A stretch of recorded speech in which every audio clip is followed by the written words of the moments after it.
क्या देखा, वही बाबा जी बैठे हैं जो उधर मृत लोक में मिले थे और कह रहे थे बच्चा थोड़ा सत्संग सुने। तब हम कहते थे हम धंधे वाले आदमी हैं, हम बिजनेस वाले आदमी हैं, हमारे पास समय नहीं है। वही बाबा जी बैठे सत्संग सुना रहे हैं तो जाकर के चरणों में गिर गया। बाबा जी अब दया कर दीजिए, बाबा जी अब कृपा कर दीजिए।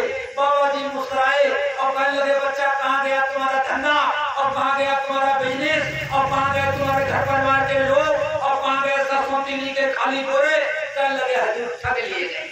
निर्धन चला करता है धनवान के पीछे, निर्बल चला करता है बलवान के पीछे, मोही खुला करता है संतान के पीछे, और मूर्ख सब कुछ खो देता अज्ञान के पीछे।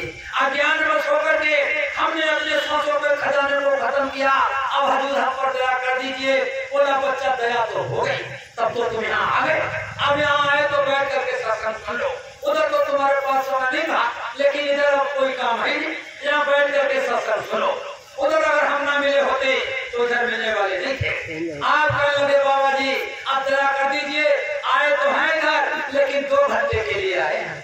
2 घंटे के बाद वापस जाना पड़ेगा, वहाँ नरकों में मरना कटना और सड़ना गलना पड़ेगा।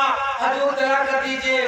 तो गुरु महाराज फिर कुछ कराए, कहने लगे बच्चा याद रखना, सोनो जन ना लगे लोग धुनो ना खाए, और जीव चिताओ संत को कबहू न नरक जाए। संत का पकड़ा जीव कभी नरक नहीं जा सकता है। अगर उधर हम तुमको ना मिले होते तो कोई यहाँ पैसे से नहीं, या हुकूमत से नहीं, या बीवी बच्चों से नहीं, या घर परिवार से नहीं, शासन सरकार से नहीं, कोई नरक बचाने वाला नहीं था। आज तुमको हम उधर मिल गए, इधर भी दर्शन हो गया। तो सोनो जंग ना लगे लोग धुनो ना खाए, और जीव चिताओ संत को कबहू न नरक जाए। जो काम दुनिया के किसी 100 साधन से नहीं हुआ, वो काम किससे हुआ? गुरु से हुआ।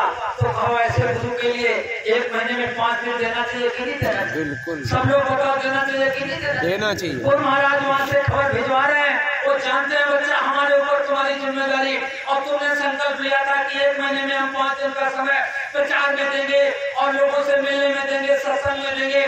तो बताओ ऐसे गुरु महाराज के आदेश में जो नरक 84 से दूसरा कोई बचा ही नहीं सकता है, और ऐसे सदगुरु के लिए हमको 1 महीने में 4 दिन का 5 दिन का समय दे देना चाहिए। ऐसे महापुरुष के लिए 24 घंटे में 2 घंटा के लिए समय निकालो, इनके लिए अपनी जीवात्मा की रक्षा के लिए। वहाँ की 22 घंटा 20 घंटा खेती का, दुकान का, दफ्तर का, अपने शरीर के लिए रक्षा के लिए काम करो। कौन मना करता है? लेकिन तुम्हारे समझ में नहीं आया। बस दिन गया धंधे में और रात गई सोने में, और हीरा जन्म अनमोल है और कौड़ी बदले जाए। तो इसलिए आप लोगों से निवेदन करने आया। कोई ऐसा नहीं है कोई मास्टर या कोई ज्ञानी विद्वानी बन करके आपको मैं सिखा रहा हूँ, समझा रहा हूँ, ऐसा नहीं समझना। मैं तो अज्ञान हूँ, मैं कुछ नहीं जानता। गुरु महाराज ने कहा था कि मेरा संदेश आप लोगों तक पहुँचा देना, तो आपके पास लेकर के आ गया। आपसे ये निवेदन कर रहा हूँ, आपसे ये प्रार्थना कर रहा हूँ कि 84 में दर दर भटके और तो मनुष्य तन पाया है, और हीरा जन्म अमूलक पाकर तूने व्यर्थ जमाया है।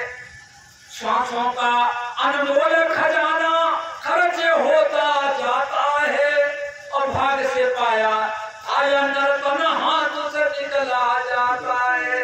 बड़े भाग मानुष तन पावा, और तुम्हारे हाथ से धीरे धीरे ये निकला जा रहा है।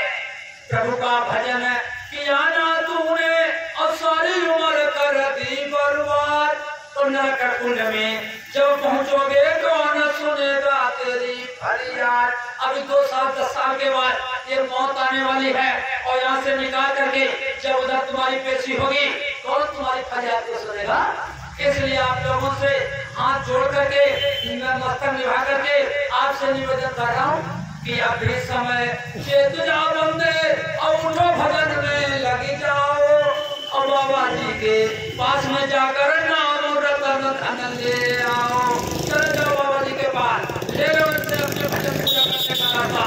भैया बहनों नहीं चूकना, और जाकर दर्शन ले आना, और बीमारी तकलीफ दूर हो नहीं पड़ेगा पछताना।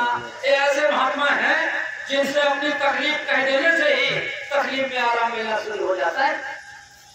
चुपने की जरूरत नहीं है, जब भी मौका मिल जाए। अभी देखो आपके जिले में आ चुके हैं, पड़ोसी जिले शाहजहानपुर में आए, जगह जगह कार्यक्रम हुए, आप तो थोड़ा सा दूर निकले। तो इसलिए प्रेमी भाई बहनों, आप सब लोगों से प्रार्थना है कि इनसे रास्ता ले लो भगवान के भजन करने का और घर में रहो।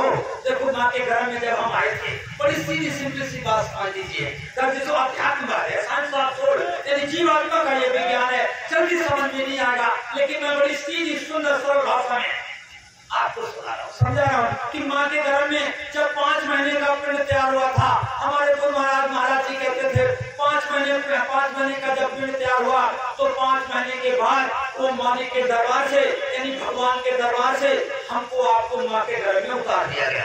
हम आप कौन है? हम आप एक जीवात्मा है। जैसे हमारे सर में दर्द हो रहा है, शरीर में दर्द हो रहा है, तो हम क्या करते हैं? हमारे शरीर बहुत दर्द कर रहा है, हमारा हाथ पैर बड़ा दर्द कर रहा है, हमारा सर में बहुत दर्द हो रहा है, सर हमारा है, हाथ पैर हमारा है, शरीर हमारा है, तो फिर हम क्या है? भाई हम भी तो कोई चीज होंगे, ये शरीर हमारा है, हम एक जीवात्मा है। तो हमको आपको माँ के गर्भ में भेजा गया जब 5 महीने का पिंड तैयार हुआ था, और माँ के गर्भ में जब भेजा गया तो ऐसे नहीं भेजा गया, वो तो गुरबाणी में लिखा है कि पूर्व जन्म के शुभ कर्मों से नरदे ही प्राणी पाता है, अब वादा कर भगवान भजन का जीव जगत में है। हम लोग इस जगत में आए, किसी जात के हो, किसी धर्म के हो, किसी मजहब को मानने वाले हो, ऊंचे हो नीचे, अमीर हो गरीब हो, जो मानव बोल में आया, मानव शरीर में आया, सबने भगवान से वादा किया कि हम जाकर के आपका भजन करेंगे। माँ के गर्भ में जब आ गए तो नासिका का मुंह ऊपर है, ऊपर से मलमूत्र बह रहा है, अपार पीड़ा को बर्दाश्त करते हुए हम और आप वो मालिक से प्रार्थना करते हैं, जिसने भेजा है उस मालिक से प्रार्थना करते हैं। वो स्वामी जी महाराज रामायण में लिखते हैं और मालिक से प्रार्थना करते हैं कि हे प्रभु कृपा करो यही भांति और सब जी भजन करो दिन राति। हे भगवान, हे मालिक, हमको इस नरक से बाहर निकालो, चाहे सारा जीवन कुछ करना पड़े, सब कुछ करना पड़े, हम दिन रात आपका भजन करेंगे।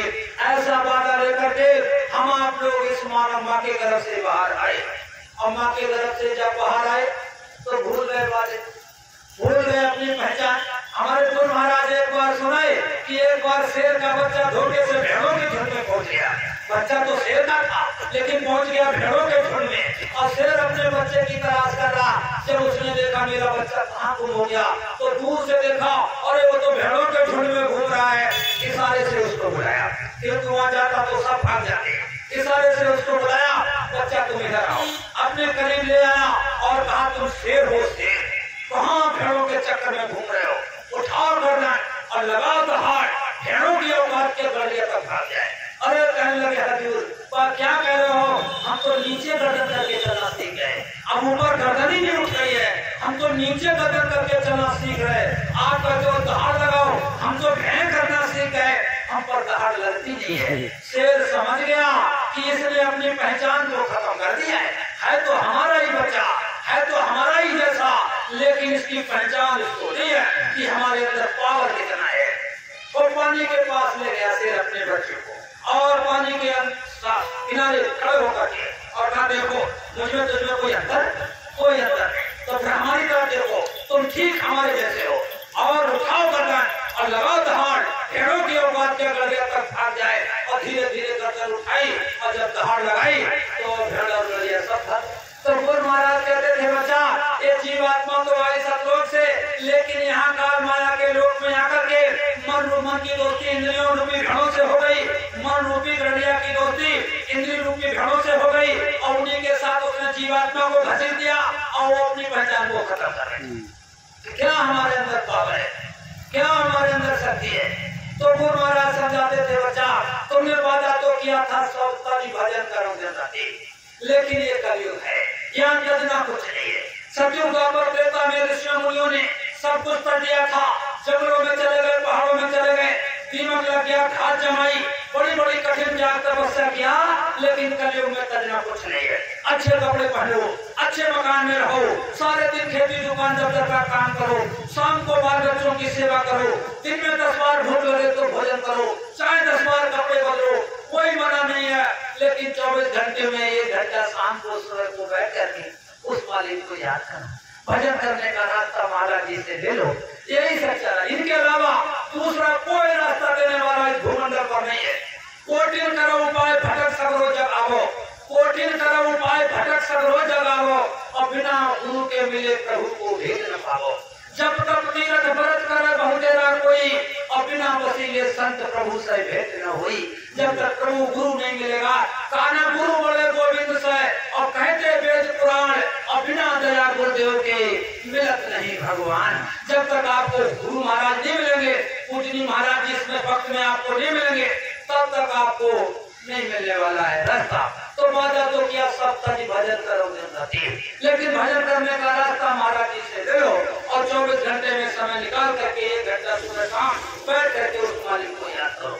बड़े बड़े विद्वानों ने सोचा कि भगवान 1 घंटा मांग रहे हैं तो बाजार में घंटा खरीद रहे, अब उनको मालूम ही नहीं है, सत्संग सुना नहीं, महात्मा मिले नहीं। वो दुकानदार के पास बनिया की दुकान पर गए और वह घंटा खरीद लिया। जब भगवान को हम घंटा दे देंगे और 1 घंटा हम दे देंगे, और दे दिया घंटा पीतल का, लोहे का, चांदी का, ये लो भगवान घंटा, बस हमारी छुट्टी। अब सत्संग तो सुना, अब वो समझते नहीं।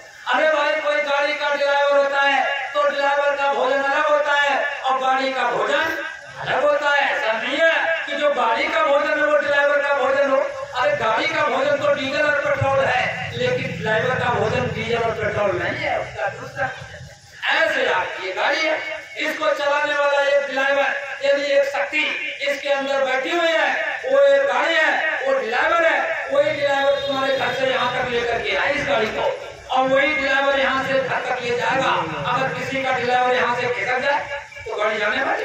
तो ड्राइवर का भोजन अलग है और गाड़ी का भोजन अलग। कैसे समझाया जाए? समझ में करने का प्रयास ही नहीं करते हो, बस दिन गया ठंडे में और रात गई सोने में, और हीरा जना मन मोल है कौड़ी बदले जाए।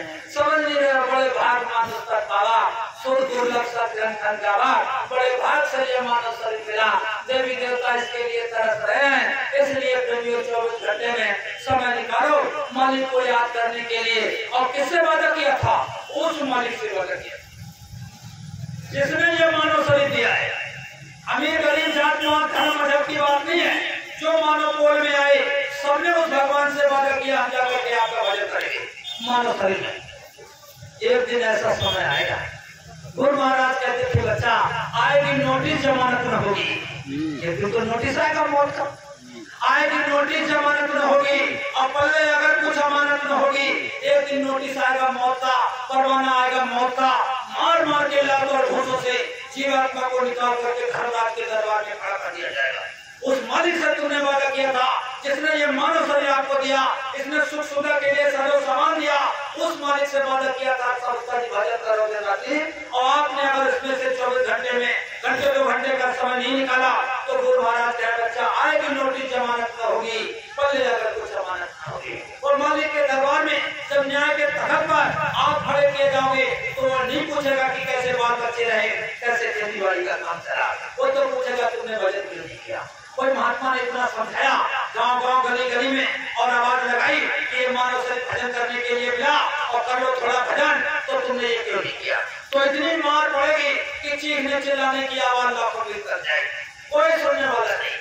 अब यहाँ मुकदमा वाला ये बनाओ कचहरी का तो मुकदमा है नहीं कि मुकदमा हाथ जाएंगे तो अपील खड़ी कर देंगे। वो तो पुरवाड़ी में लिखा है कि जगह पर नहीं अपीलन की, और रिश्वत खोरी चले ना जरूरत पड़े वकीलन की, और वहाँ के हाथी बने आए तो कर ले प्रभु को भजन कटाई तेरे भगवान संस्कारी। अगर इस पर भी यकीन विश्वास नहीं हो रहा है तो आपकी रामायण की धर्म पुस्तक यानी गोस्वामी जी महाराज के द्वारा लिखी हुई उसके 8वें नवे पन्ने पर पन्ना भी बता दिया, उससे पन्ना निकाल करके तकलीफ नहीं होगी समझने में। 8वें नवे पन्ने पर 1 चौपाई में लिखा है कि पार मथे होत घट सिकता से बरुतेल, और फिर प्रभु भजन न भाव करे। ये सिद्धांत तेल बालू के मथने से, पानी के मथने से ही तेल निकल सकता है, असंभव असंभव हो सकता है, लेकिन बिना भगवान के भजन किए जीवात्मा का कल्याण नहीं होता है। इसलिए आप लोगों से निवेदन करने आया कि बने जो कुछ भजन कर ले यही तेरे साथ जाएगा, और गया अवसर न फिर तेरे दोबारा हाथ आएगा। मानव शरीर एक अवसर है, एक मौका है, अगर ये मौका हाथ से निकल गया तो दोबारा भाव मिले मिले न मिले, कोई गारंटी नहीं है। इसलिए प्रेमी भाई बहनों आप सब लोगों से निवेदन प्रार्थना है, इस समय भक्त के संत गुरु उज्जैन के पूजनीय महाराज जी बाबा उमाकांत जी महाराज और ऐसे महापुरुष का दर्शन करने से तकलीफों में आराम मिलना शुरू हो जाता। और ये वो परम पूज्य बाबा जय गुरुदेव महाराज के आदेश निर्देश से यानी नामदान दे रहे हैं, तो आप चले जाइए जिन लोगों के पास नामदान नहीं है। कलयुग केवल नाम आधारा और सुबह सुबह निरुद्र ही पारा, यानी नाम के आधार से कल्याण होगा। चले जाओ उनके पास और नाम का रास्ता ले लो। और अच्छा तो आप समझ लो इस बात को। हमारे आप या लड़ी कह रहे हैं कि और थोड़ा सुना पड़ा है, तो आप सब देखो एक भौरा था, अब जाकर थोड़ा बदल के लाइन कर देख, एक भौरा था भौरा,